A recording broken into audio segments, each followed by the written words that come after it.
Hello everyone, welcome back to GGN. This is part 3 for today for Monday, August 7th, 2013. My website is ggnonline.net and on YouTube, ddarko2012, ddarko2013 on my YouTube channels. We're going to cover Asian news, China, Russia, Japan, and their anniversary of Hiroshima bombing by the U.S.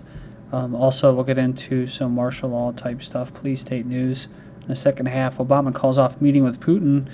Says White House. This is what I mentioned in the second video. They announced that Obama will not meet with his Russian counterpart Putin during the G20 summit next month. It says we'll still work with Russia on issues where we can find common ground, but it is the unanimous view of the president and his national security team that a summit did not make sense in the current environment. I guess it's after Russia granted asylum to National Security Agency whistleblower Edward Snowden. Saudi Arabia offers Russian economic incentives to end Syria support, i.e. the Zionists are trying to pay off Russia to stop supporting Assad's government. So, media sources said on Wednesday that the proposed deal was set out by Saudi intelligence chief Prince Bandar bin Sultan at the meeting with Russian President Vladimir Putin in Moscow last week. I think someone said that he's dead, but whatever. So Saudi Arabia offered to buy up $15 billion worth of Russian weapons, as well as ensuring that Persian Gulf gas would not challenge Russia's gas sales to Europe.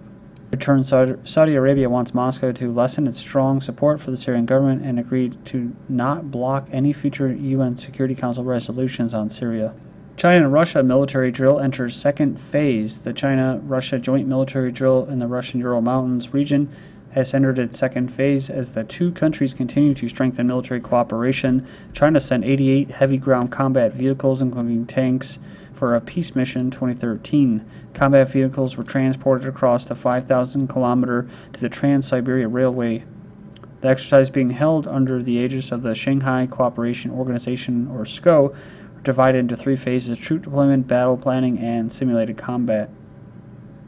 Yeah, the earlier Joint Sea 2013 exercise with Russia and China was their largest naval drill with a foreign partner. So we're talking about Chinese fleet departs for Sino-Russian joint naval drills, and this is from July 7th. Sorry.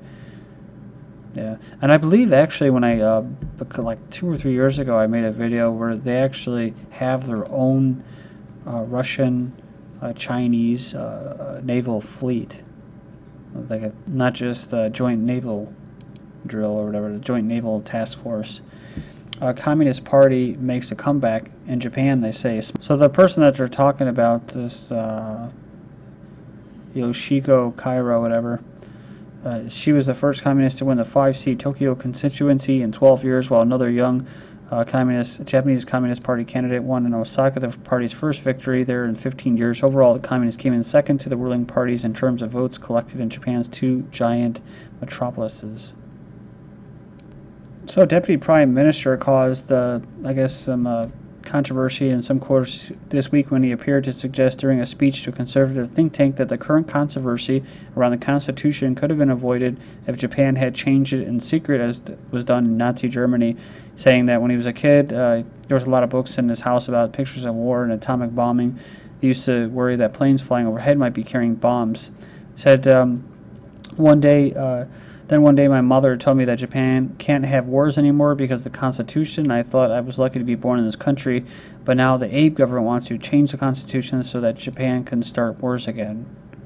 So you have to remember, prior to the Japanese, basically prior to World War II and the Japanese bombing of Pearl Harbor, the United States and the Roosevelt administration actually had 100% full control over the Japanese economy. So it was about sovereignty. And after that, they were completely subjugated to the West. Just being over there, you can see, I was in the Marine base there, the air base, and the Japanese, all they do, the only planes that they had were these stupid search and rescue planes that just fly around all day. And that's it. And we're sitting there with, F-18 fighter jets, doing missions and flying and training and stuff like that. And there was protests. There was every time I went there was protests outside the 6-month deployments, and there was protests right outside the base. So people didn't really want us there, and the Japanese government likes the U.S. government there because it's a buffer against China. But basically, they're completely subjugated to the West and to the United States, much like Germany with the unconditional surrender. You know, and that means a lot, unconditional surrender. What it means is that the United States and the Allies were willing to kill civilians, systematically target civilians and kill them in a war of attrition as much as they possibly could until they just basically capitulated and they would have no conditions at all to surrender. That's what it meant. And I remember seeing this video about the samurai in that documentary, and it was basically saying that after World War II, basically all the Japanese, you see them walking around with their, basically they all look like Americans with the business suits and the women and stuff, and they were losing their culture. And although they were having, you know, this influx of money in that from Western capitalism and quote democracy, they felt empty inside. Japanese Navy unveils big warship on Hiroshima atomic bombing anniversary. So Japan unveiled its biggest warship since World War II on Tuesday, 1.2 billion helicopter carrier aimed at defending territorial claims, drawing criticisms from regional rival China, which accused its neighbor of constant military expansion. So the ceremony showcased the vessel came as Abe's conservative government, which took office last December, considers ditching the nation's pacifist constitution and beefing up the military. They expect to go into service in 2015. Lastly, it says well-funded and well-equipped military is referred to as the self-defense forces and barred from taking any aggressive action. Any move to beef up the military would require constitutional change, a possible overhaul of the Constitution imposed on Japan by the United States and its allies after World War II has stirred strong emotions among Japan's allies. That's why it's, you know, self-defense forces. It kind of makes you laugh. It's funny, too, because they say that Tokyo's never come to terms with its militaristic past, including the brutal 1910 to 1945 occupation of the Korean Peninsula. It's funny, too, because South Korea is basically occupied by the United States.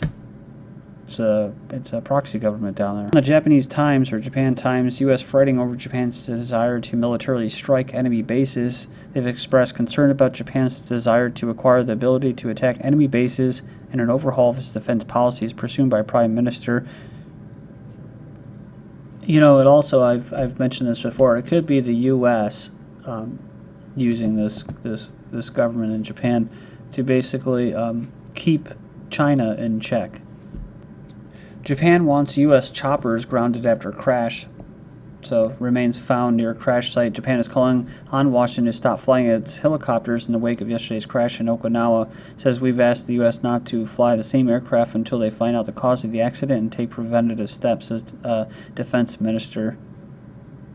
200 Okinawa locals protested outside the U.S. Marine Corps Fatima Air Station, saying that the U.S. military aircraft crashes can occur at any time and military bases should be removed. Japan marks the 68th anniversary of U.S. atomic bombing, the first ever case of the use of the bomb against human beings, which resulted in the death of thousands of people.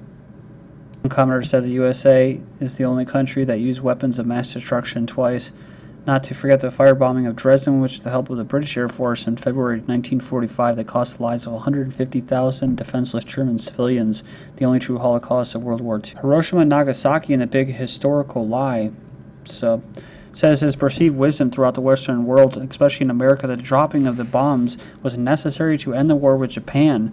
It's printed throughout textbooks in the post-World War. The understanding is that had these targets not been struck, the world would have waged on, the war would have waged on indefinitely with the potential untold American soldier and Japanese civilian deaths. Important to take a step back and view the catastrophic event not through a prism of propaganda myths, but instead through the lens of historical scrutiny. The mayor of Hiroshima refers to the weapons as the ultimate inhumane weapon and absolute evil. So they say that Japan would have never surrendered, but it goes on here and talks about that by the summer of 1945 the position was hopeless and numerous attempts to surrender had already been made.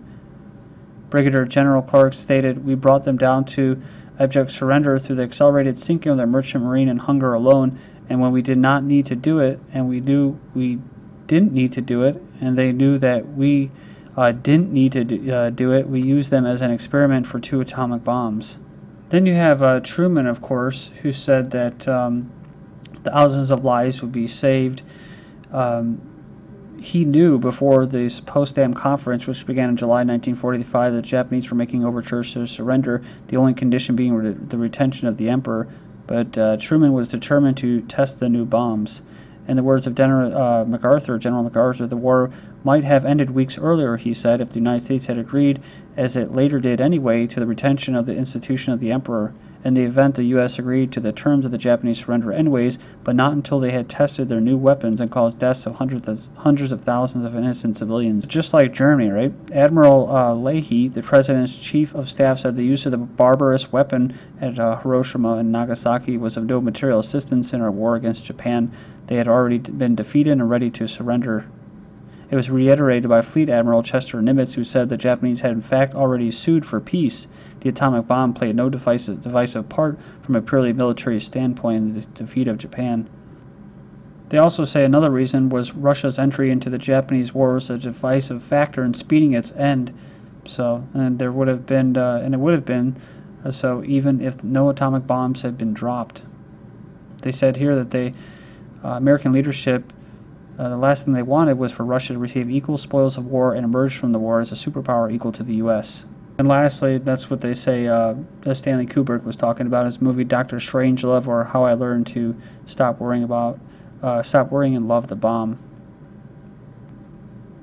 So, and basically using propaganda the following years to justify what Eisenhower described as that awful thing. So a lot of people think Eisenhower was a great person. I always have to put that out there that I don't think he was, because he said he warned about the military-industrial complex. He carried out his own Holocaust as well against the Germans. So it was a 1 million, 2 million German soldiers that were basically left to die or sent to be executed by him. Russians want tougher immigration laws, say poll. 3/4 of Russians say that a large presence of migrants from other countries is bad, with more than half saying immigration laws should be stricter, according to a poll.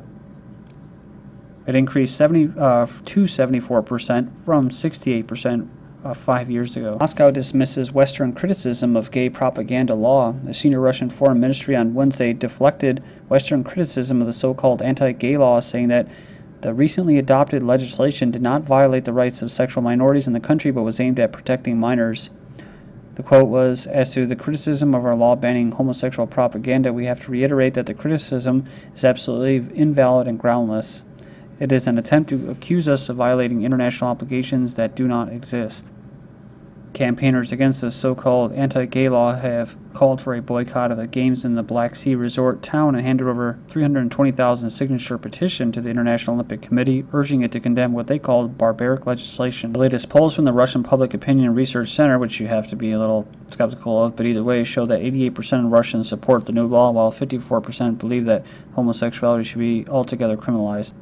Then you have hundreds expected to protest anti-free speech homophobia law in Rome and in Paris.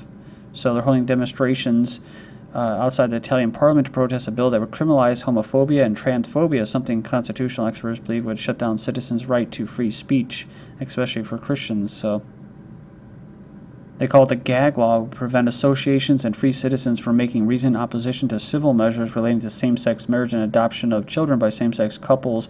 Under the law, anyone who's asserted the uniqueness of the family as a natural union between a man and a woman could be accused of homophobia, ending up in prison and be forced to re-education style totalitarian regime, the group said.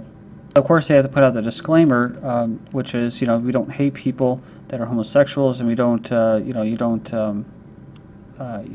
basically propose violence against them. But they say here that the freedom of thought that this law would eliminate for those who do not approve of this ideology of gender,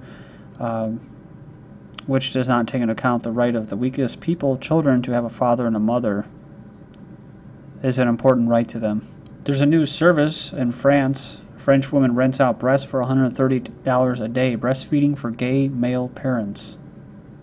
Yeah, just recently they legalized gay marriage in France, and someone was surprised when I mentioned to them that they had a lot of French people. I don't know if it was 1 million or 500,000 that were protesting against that law and the abortion law, and they thought, well, I thought they were liberal, and I'm like, well, they're secular. They have, at least they say they are. So They like to defend the family, which is kind of interesting because they're supposedly not all that religious. Lastly, ABC News producer who became a transgender woman, well, he's decided he's a man again. He said he was misdiagnosed, and he says it's not a game of dress-up or make-believe. ABC News president showed his support. Thank you.